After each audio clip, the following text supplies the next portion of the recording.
Quema, despierta, renuncia, Piñera. Por la Alameda, nuestra la moneda. Cuchara de palo frente a tus balazos y el toque de queda. Cacerolazo no son 30 pesos, son 30 años la Constitución y los perdonas. Con puño y cuchara frente al aparato y a todo el Estado. Cacerolazo, que escucha vecino, aumenta a la vecina y en la fábrica toda de gasolina. Con tapa con olla frente a los payasos llegó la revuelta y el cacerolazo. Cacerolazo, cacerolazo, cacerolazo, cacerolazo, cacerolazo, cacerolazo, cacerolazo. Camilo Catrillán, Macarena Valdés, no más FP, abajo el TPP, por la educación y por la salud, ni la razón ni la fuerza. No más esclavitud. Cacerolazo, cacerolazo, cacerolazo, cacerolazo, cacerolazo, cacerolazo, cacerolazo. Escucha de lejos la cacerola, si la olla suena que no estamos piola. Metemos la cuchara frente al guanaco, no tenemos miedo. Cacerolazo, no estamos en guerra, estamos alerta, vivita, guachita. Chile despierta, cuchara de palo frente a tus balazos y el toque de queda. Cacerolazo, no somos alienígenas ni extraterrestres, no cacháis nada. Ese pueblo rebelde sacamos la olla y nos mataron a los asesinos. Cacerolazo, cacerolazo, cacerolazo, cacerolazo, cacerolazo, cacerolazo, cacerolazo.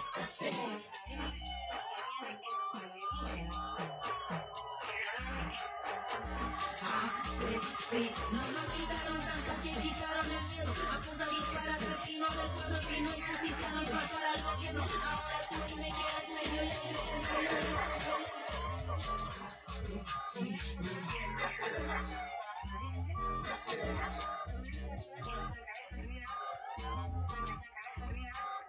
Mi cabeza fría y cabeza fría.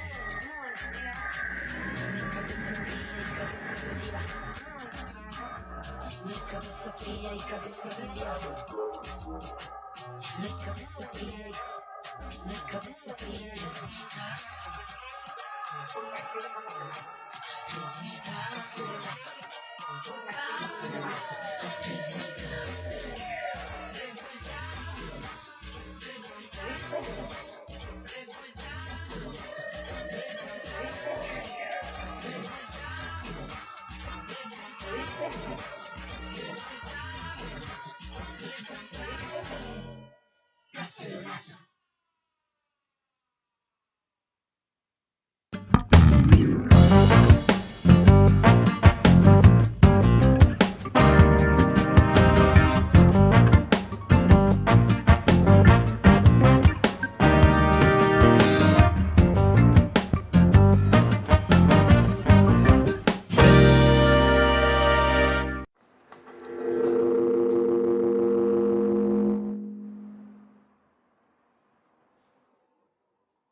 Un saludo fraterno y cariñoso. Estamos nuevamente en un nuevo programa, el número 25 de Debate Social.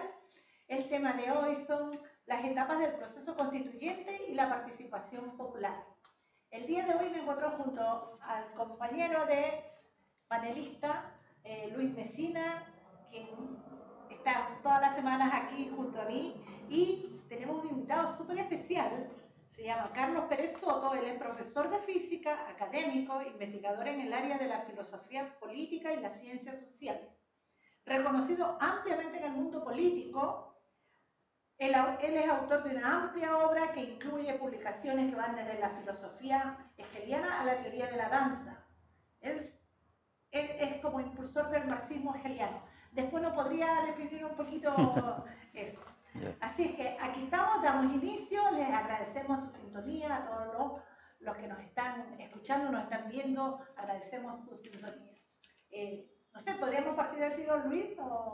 Bueno, en primer lugar, agradecer a Luis, a Ana, la compañera, la invitación.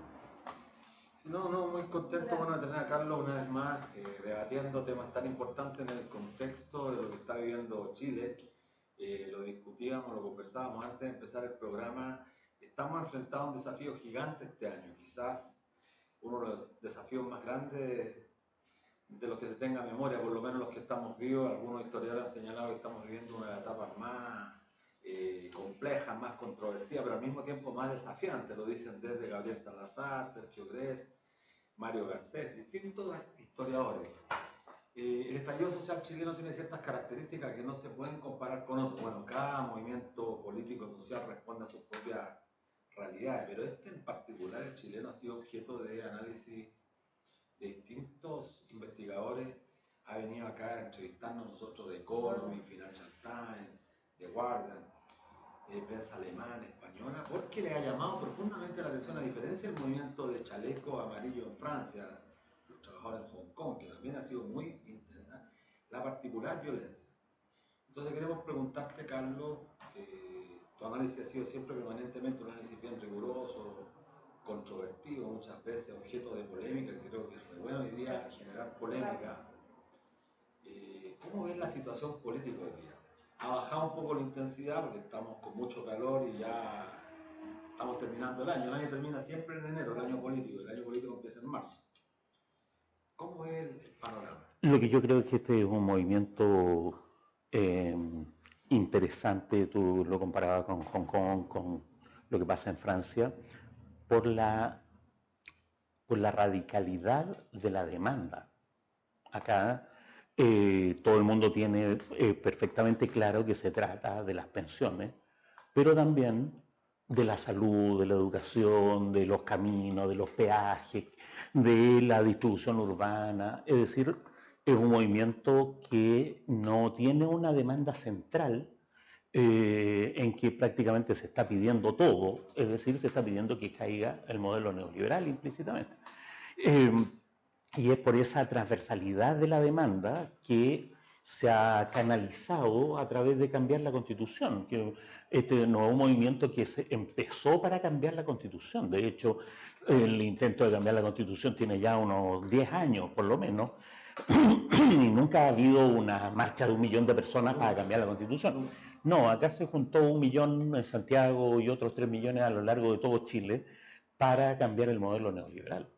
Y eso tiene que tener tremendamente preocupados a los que han sustentado y a los que se benefician de este modelo. Ahora, yo creo, cuando tú dices ha bajado un poco, es probablemente cierto, pero no podemos saber en qué medida ha bajado. Porque yo creo que el poder ha reaccionado muy oportunamente respecto de los medios de comunicación. Yo tengo la impresión de que alguna amenaza, ¿no es cierto?, muy poderosa tiene que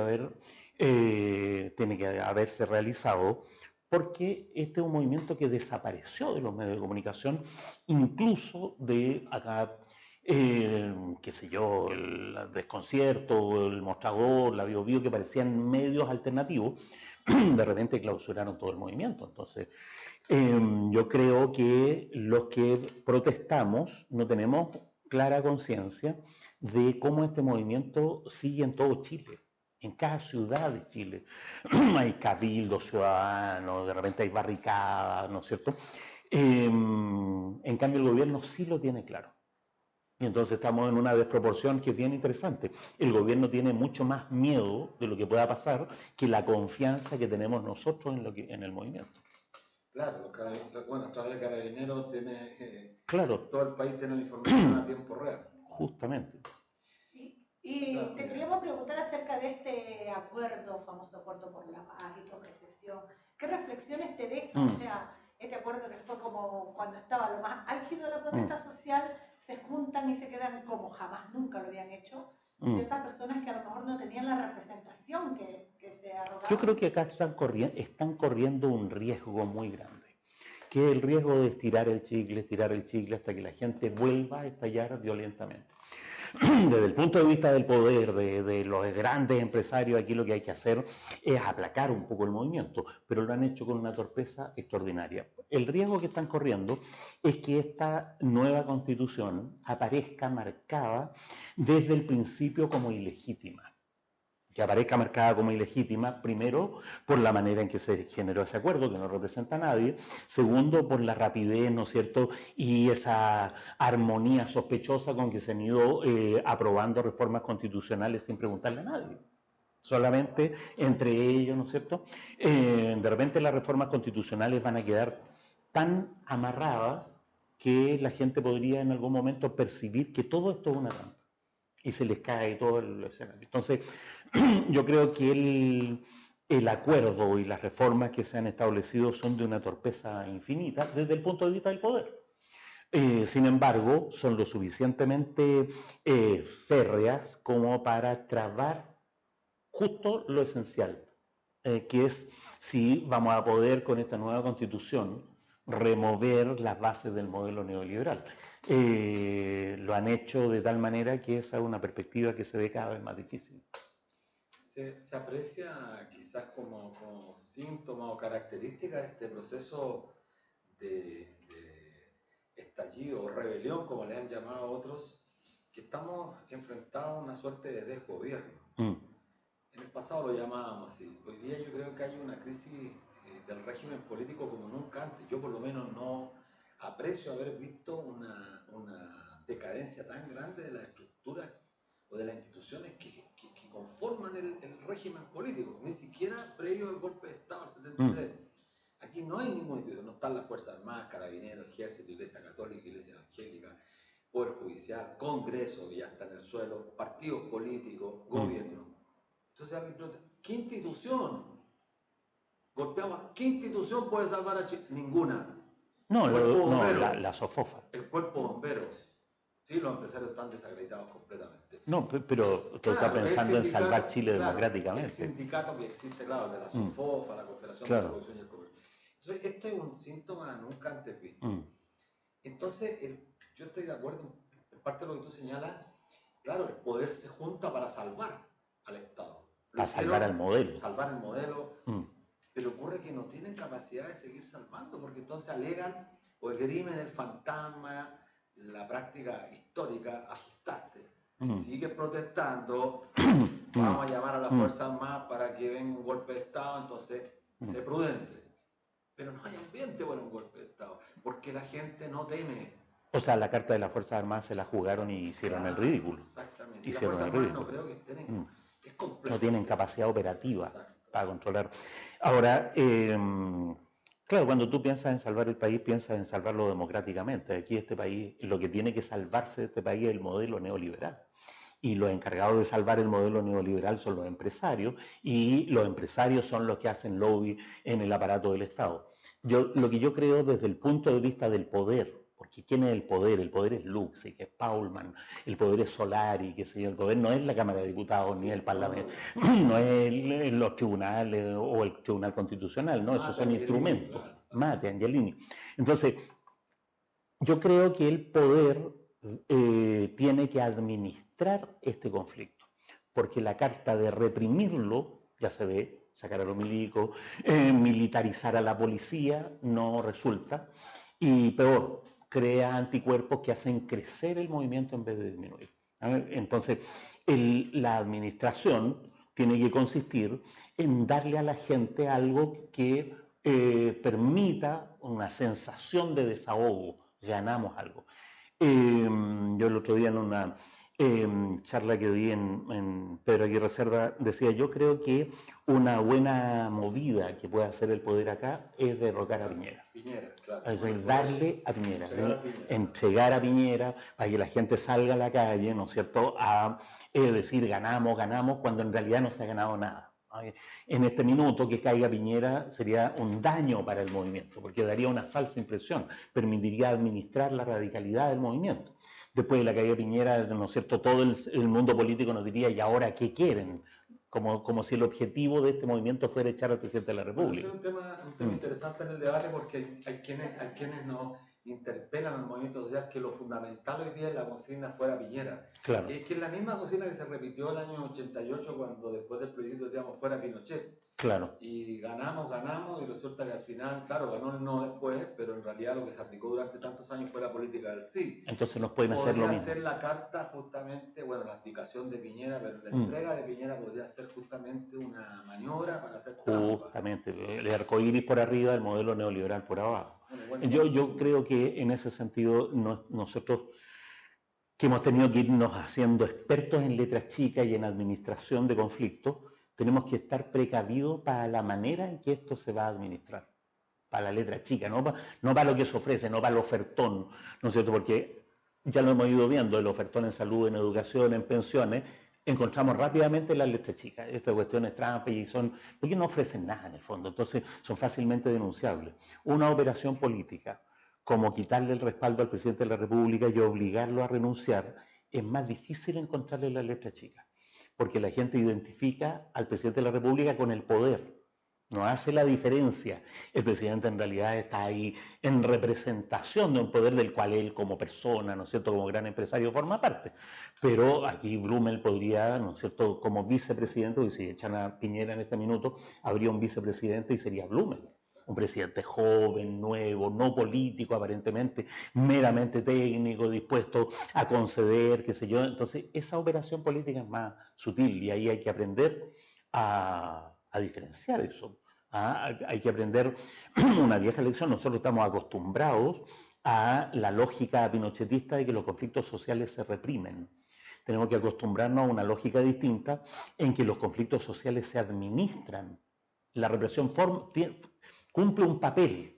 No es que no haya represión, pero lo fundamental es la administración del conflicto.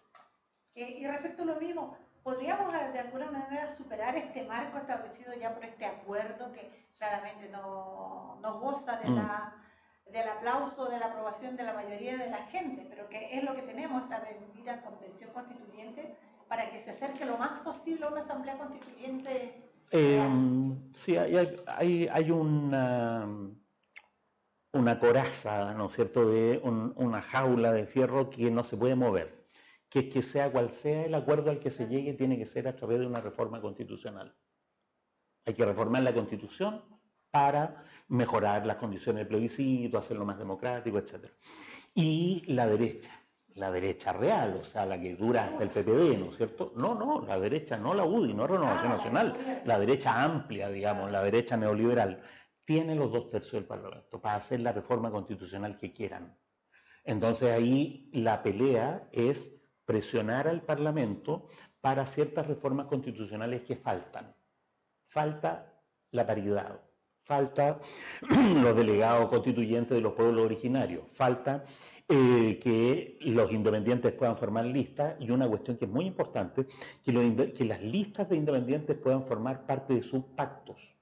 Entonces, eso desde el 8 de marzo para adelante se puede presionar para que el Parlamento trate, para que los diputados, ¿no es cierto?, o el sector parlamentario que todavía quiera tener el favor de la gente, se sienta presionado, ¿no es cierto?, a sacar esas reformas, a sacarlas en una dirección más democrática.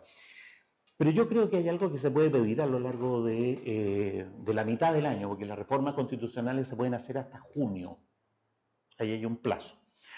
Después de junio no se pueden hacer reformas constitucionales que influyan en una elección, ¿no es cierto?, de octubre, ¿no? Entonces, tenemos de marzo a junio para promover un plebiscito intermedio, ¿no? Es decir, respetar la regla de los 2/3, pero los desacuerdos, ¿no es cierto?, que den lugar a un plebiscito intermedio con alternativa.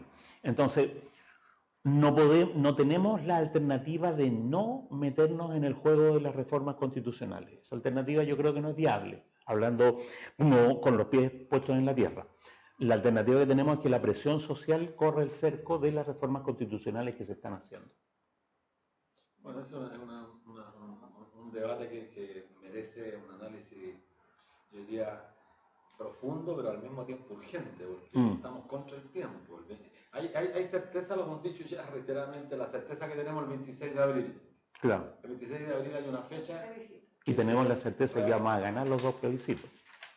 Claro, no, sí, es probable. La gran interrogantes con cuánto se gana el plebiscito del día 26 de abril. Si Eso es un dato político 51, 55, o con 80. O claro. con 80.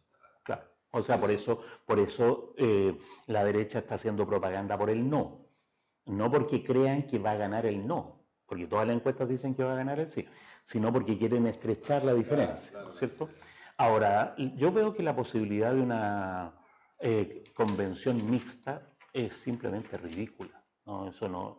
Si gana, no van a saber cómo hacerlo, porque no hay reformas constitucionales que digan qué va a pasar cuando el Parlamento quede con 86 parlamentarios menos. Eso es. Yo creo que una convención, si gana la alternativa convención mixta, se cae todo, porque la gente puede salir a la calle a rechazar la convención mixta y a rechazar todo el proceso, a rechazar la elección de octubre, etc. Entonces, yo creo que ahí están jugando con fuego. En una de esas se les pasa la mano y gana esa alternativa. Eso daría para que la gente echara abajo todo el proceso. Entonces, la alternativa es que gane la convención constituyente, que en el fondo es una asamblea constituyente no soberana, que ya tiene un pie forzado, pero una asamblea constituyente a la que se le puede presionar a lo largo del proceso. ¿Sí? ¿Y qué te parece a ti, como académico, la postura de la famosa oposición? Que en realidad creo que ha quedado al debe. ¿Cuál sería la oposición en este caso? O la gente de izquierda, por decirlo, que se dice. Claro. De izquierda, que ha jugado un rol de, en realidad... A ver, pero hay oposiciones distintas. Una es la oposición de la democracia cristiana, esa no es oposición. Otra es el PPD y el Partido Socialista, eso no es oposición. Bueno, el Partido Radical, que tiene unos cuantos. En la pregunta tiene sentido respecto del Frente Amplio y respecto del PC, que no está en el Frente Amplio. ¿Sí? Yo siempre, bueno, como soy académico, universitario, digo las cosas de manera elegante, yo siempre lo digo en alemán, ¿no? Y vale la pena traducirlo, pero a mí me queda mejor en alemán. Lo que yo creo es que hay que arar con los bueyes que hay nomás. Y si los bueyes son revolución democrática, si los bueyes son, ¿no es cierto?, qué sé yo, izquierda libertaria, hay que arar con lo que hay nomás. Y hay que hacer un gran paraguas antineoliberal y desde la calle presionar a la supuesta izquierda. ¿Sí? No se le puede dar un cheque en blanco ni a los comunistas, ni a Giorgio Jackson, ni a Gabriel Boric, sino que lo que hay que hacer es llevarlos a firmar compromisos lo más claros posible. ¿Sí? Es decir, no aceptar que conduzcan el movimiento, sino presionarlos para que sean, en la medida en que salgan elegidos, ¿no es cierto?, voceros de un movimiento o delegados de un movimiento que claramente desde el principio los excede y ellos mismos reconocen que los excede. Bueno, es complicado porque resulta que una de las grandes quizás manifestaciones de la gente mayoritariamente es la tremenda desconfianza que hay en el crédito, la frustración que han sentido especialmente con los diputados más jóvenes. Entonces cuesta imaginarse un escenario donde los actores políticos puedan asumir el rol de legitimidad frente a la gente. El escenario es difícil por lo siguiente, porque a uno se le ocurre que si no se puede confiar en los políticos, lo que hay que hacer rápidamente, como lo ha hecho Hamilton, es formar partidos de independientes. De tal manera que tengan la cobertura, ¿no es cierto?, lo más rápido posible, porque el plazo, yo tengo la impresión de que formar partidos para participar en las elecciones de octubre tiene un plazo muy cercano, yo no creo que pase de abril. Más allá de abril, si se forma un partido no va a poder participar como partido en la elección de octubre. Hay que acordarse que la elección de los delegados constituyentes es con las reglas de la elección de los diputados, que son reglas que favorecen a los partidos. ¿Sí? Sin embargo, yo creo que los independientes representan un riesgo para los intereses globales del pueblo chileno. El riesgo que representan es que los independientes se articulan en torno a demandas locales. ¿Te das cuenta? Entonces, si alguien va a la Asamblea Constituyente con una demanda demasiado local, puede tener un rol muy positivo en esa demanda y un rol nefasto en el resto. Yo el ejemplo que pongo siempre es que las personas en Freirina pueden querer como demanda local, ¿no es cierto?, elegir un delegado constituyente para impedir, ¿no es cierto?, que se instalen 500.000 chanchos en Freirina o en cualquier lado. y eligen como delegado constituyente a la persona más confiable del pueblo, que es el cura. Si eligieran al cura, tendríamos entonces el problema de que él en materia de cuestiones ecológicas votaría muy a la izquierda y en materias valóricas podría votar muy a la derecha. Entonces, lo que nos conviene en realidad es tener delegados que tengan un proyecto país, que tengan una posición antineoliberal global. En ese sentido, si se propone la formación de un partido sindical, sería mucho más apropiado, o de un partido feminista sería mucho más apropiado, pensando en sindicatos que estén contra el neoliberalismo, en feministas que estén en contra del neoliberalismo. Pero los independientes, por el solo hecho de ser independientes, no necesariamente son más confiables que los partidos. Interrogante inmediatamente los independientes. Yo estoy Claro. totalmente de acuerdo contigo, no creo que sea ese el camino. Ahora estamos contra el tiempo y efectivamente, como dices tú, estamos en una disyuntiva. O sea, creo que ya claramente los gremios, por lo menos los sindicatos grandes, los sindicatos intermedios, las juntas de vecinos, estamos recorriendo varias juntas en general, ya están tomando la decisión de participar activamente el 26 con el objeto de ganar este plebiscito. Con una diferencia muy grande. Claro, con una diferencia muy grande, pero no está del todo claro cuál va a ser la participación en el proceso de elección. Se está planteando realizar después del 26 de abril un proceso de una asamblea constituyente alternativa, por ahí por el mes de julio, agosto, una alternativa que sea capaz de movilizar mucha gente, que sea, no puede ser vinculante, pero que sea esa la que genere y ayude a correr el cerco de forma tal que los constituyentes que se elijan deban cumplir justamente con el mandato. Es que el punto concreto es que los constituyentes se van a elegir con la ley para elegir a los diputados. Esa ley favorece netamente a los partidos políticos y los independientes, si es que la reforma constitucional sobre los independientes sale, que todavía no sale. Sea cual sea la fórmula, ¿no es cierto?, de armar partidos de independientes o listas de independientes, los plazos corren. De tal manera que si tú piensas en una asamblea alternativa en julio, no vas a tener ningún plazo para armar algo para octubre. En julio, yo creo que es el juego de las reformas constitucionales que se están haciendo, que los plazos sean cortos y la gente no alcance a organizarse. Y entonces eso hay que decidirlo en febrero y tenerlo listo en abril.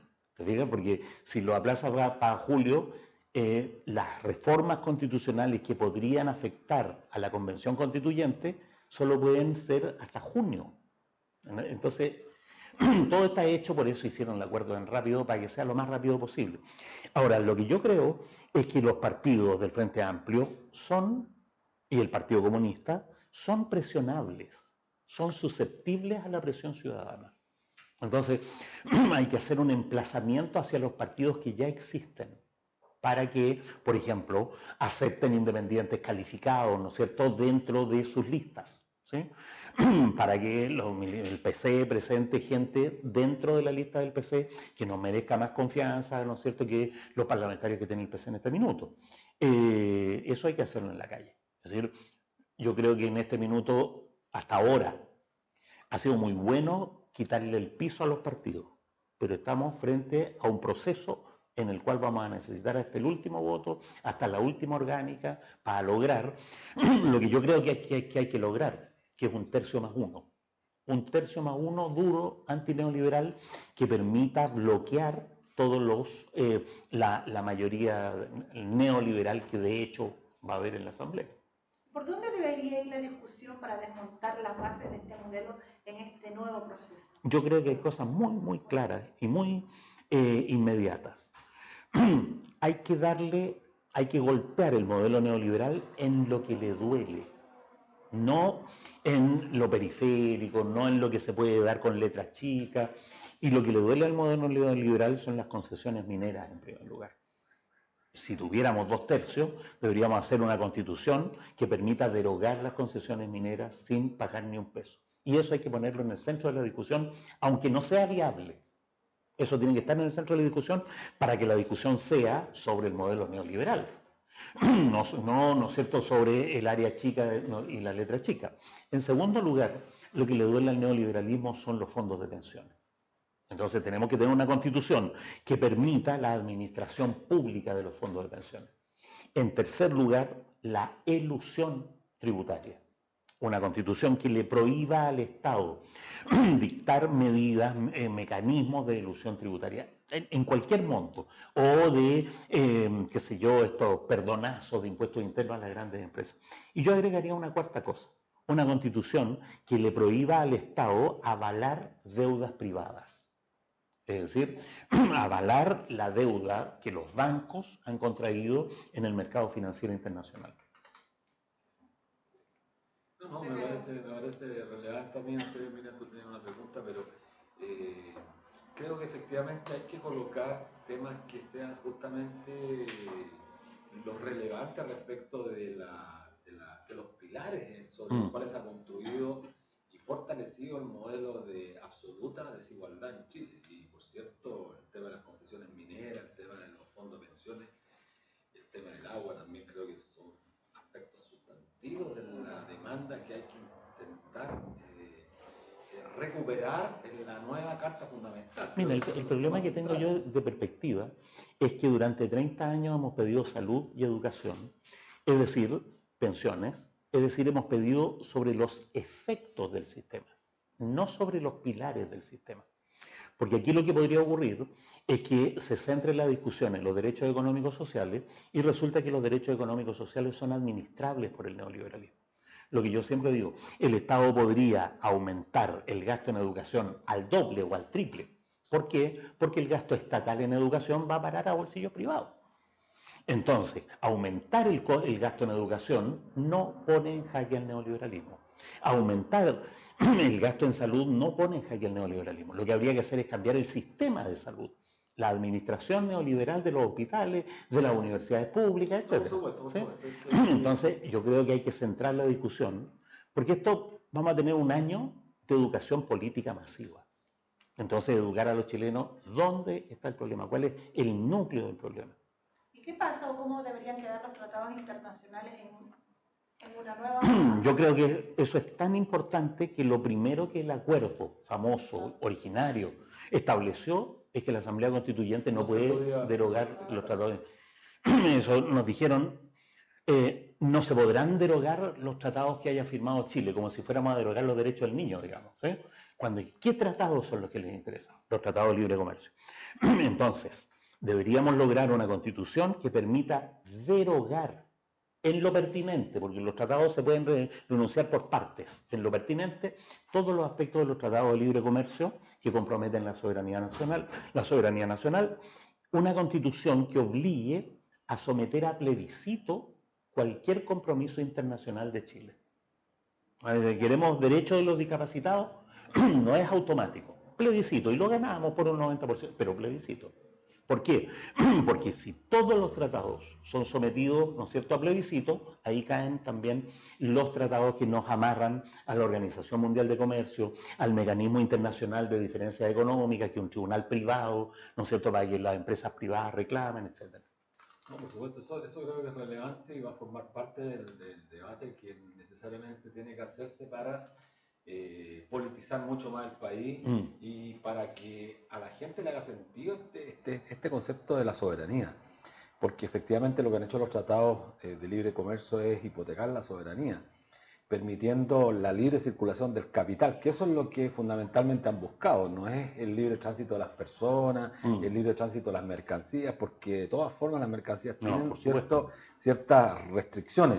Lo que se ha facilitado a través de los tratados de libre comercio es el movimiento libre del capital. Por supuesto. Y además esta lógica del Estado subsidiario creo que tiene que ser un cambio radical, de forma tal que el Estado pase a ocupar un rol fundamental en el nuevo diseño de la economía. ¿Sí?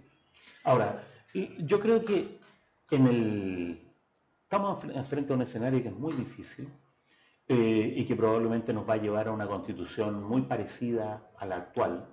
Sin embargo, aquí hay algo que no se borra, hay algo que es muy importante no solo para Chile, sino para los pueblos del mundo, que es una clase de educación política de 1 año y medio, en que los chilenos salen a la calle, se juntan barrio por barrio y empiezan a conversar cuestiones fundamentales.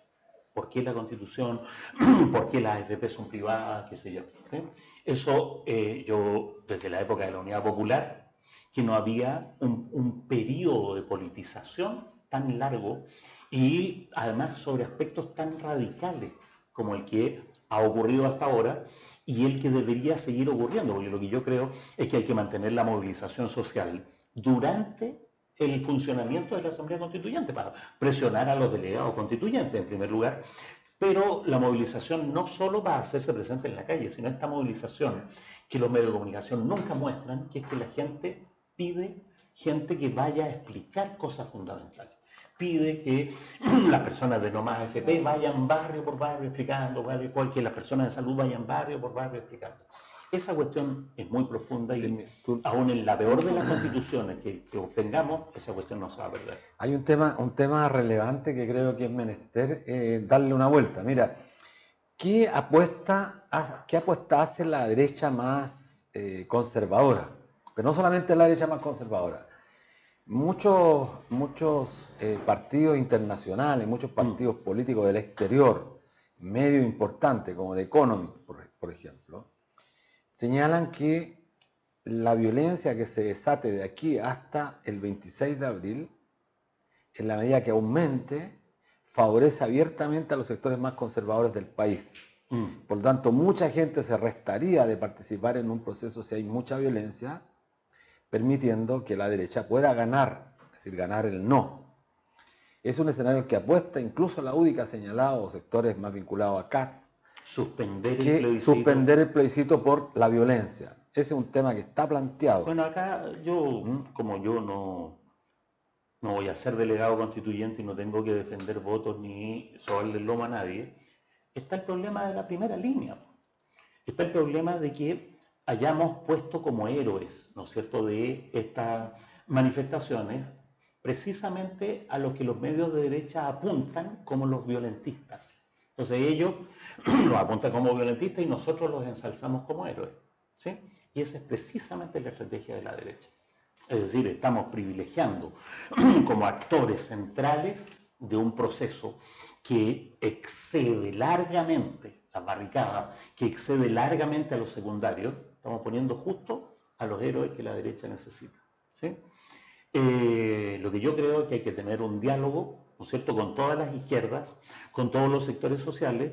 Queremos manifestaciones masivas. Lo que la derecha teme es el número de gente, no la violencia de la manifestación, no la radicalidad en términos físicos de la manifestación. El alcalde de Santiago puede poner los semáforos 100 veces. Y cada vez que rompamos los semáforos, tipo va a poner o no ponerlo, como está haciendo ahora, ¿no es cierto? No poner los semáforos, vaya, hay una especie de caos que recuerde permanentemente a los violentistas, etc. No le tocamos ni un pelo con esa violencia al neoliberalismo. Ni un pelo. Porque nos van a cobrar a nosotros los semáforos que nosotros echemos abajo, ¿no? No. El neoliberalismo empieza a tiritar cuando hay 1 millón o 4 millones de gente en la calle. Entonces nosotros tenemos que tener un patrón de manifestaciones sociales al que puedan ir los discapacitados, las abuelitas, las embarazadas, los niños. Un patrón de movilizaciones sociales familiares, como lo hizo No Más AFP, ¿no es cierto?, en la marcha más grande que tuvo, que fue una marcha que precisamente fue omitida de los medios de comunicación porque no tenía la violencia que los medios necesitan para contrarrestar las fuerzas de la manifestación, ¿te das cuenta? Entonces, aquí hay que tener un diálogo al interior de la izquierda y decir, ¿a quién le estamos haciendo esto? Ok, pero eso plantea una controversia en el debate, porque ciertamente es la masividad, o sea, la huelga general, es un paréntesis, la huelga general no tiene masividad en la expresión, pero la huelga general apunta al corazón del sistema capitalista, hay que decirlo claramente. Pero lo que plantea esto en la reflexión ofrece contradicciones y debate a fondo, porque hay quienes sostienen la tesis de que lo que generó este cambio, hay un cambio en la realidad. O sea, hasta 3 meses atrás no estábamos hablando de cambiar la Constitución.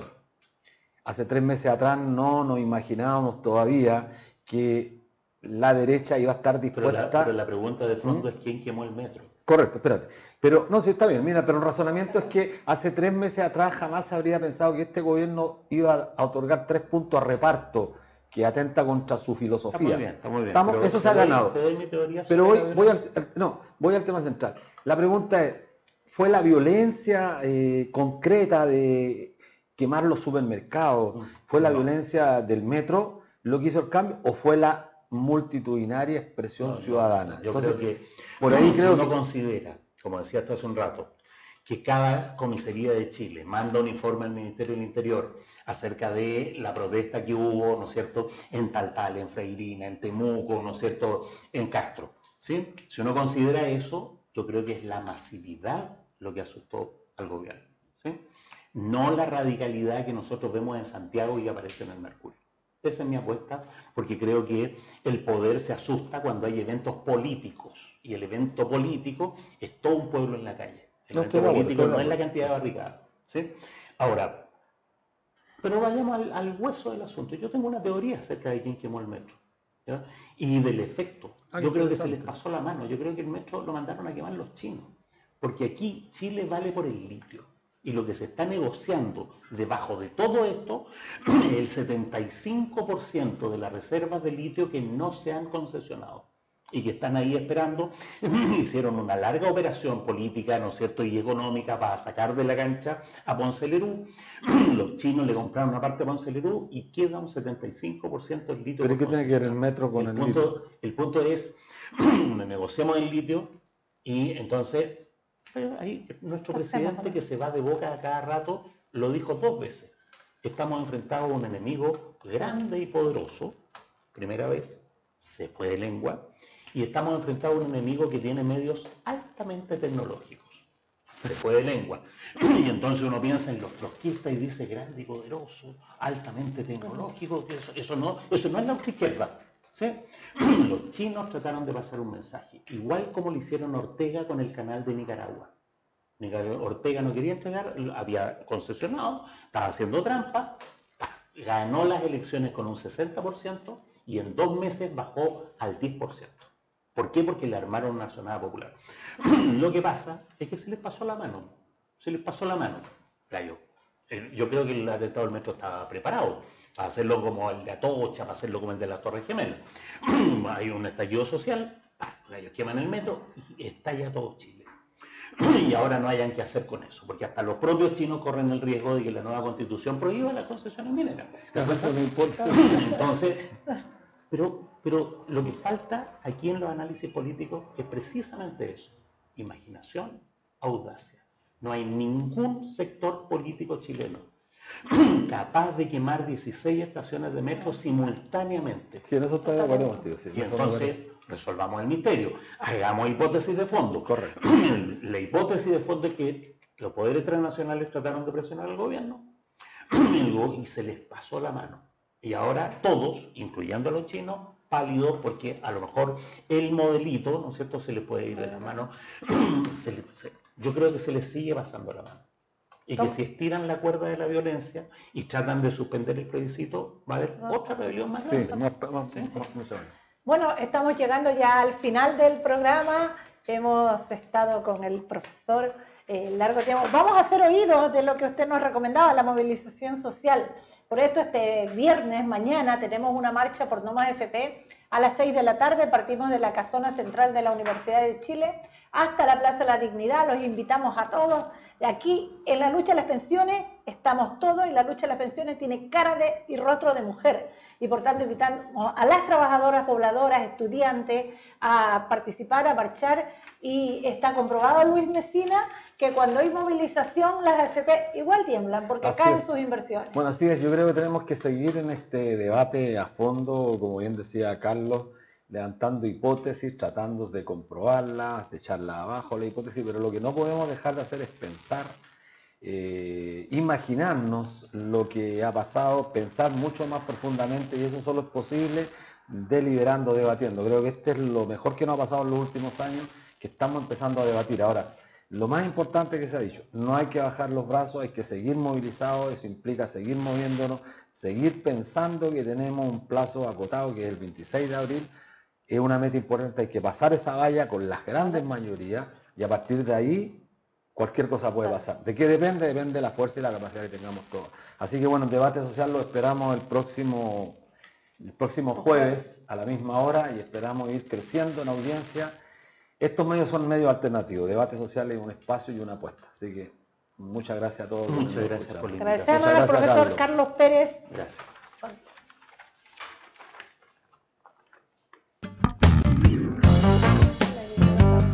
¿Fuera? Ya. Oye, esa hipótesis no la veo.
No te